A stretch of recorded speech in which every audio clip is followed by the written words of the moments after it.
энэ татварын ерөнхий хуулийн төсөл аж ахуйн нэгжүүдэд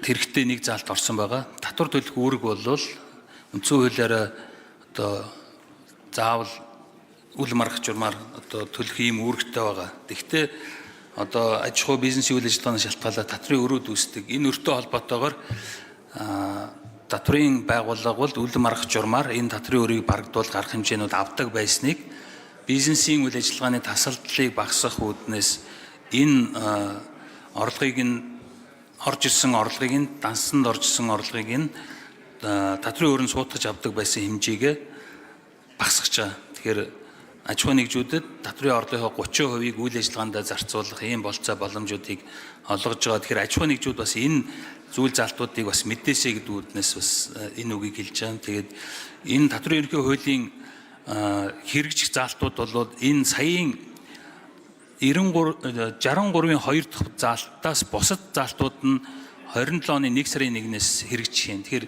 энэ саяын хийсэн таагдсан данснаас үл маргах журмаар гарах хэмжээ нь 70%-аас итэхгүй байхаар энэ хуулийн заалт бол батлагдсан өдрөөсөө хэрэгжих юм. Тэгэхээр энэ татварын ерөнхий хууль батлагдахаар аж ахуйн нэгжүүдийн хувьд бол ийм болцоо боломжууд нээгдэж байгаа шүү гэдгийг бас хэлмээр байна. Тэгэд энэ эрхэн зөрчигдөх юм асуудал үүсвэл татварын байгууллагууд гэсэн бас энэ хэрэгжилтэн дээр аж ахуйн нэгжүүдэд бас ойлголт өгөөд энэ болцоо боломжуудыг нь бас хангаж өгөөсэй гэж хэлмээр байна. Тэгээд асуулт байхгүй. Үг гэлээ. Баярлалаа.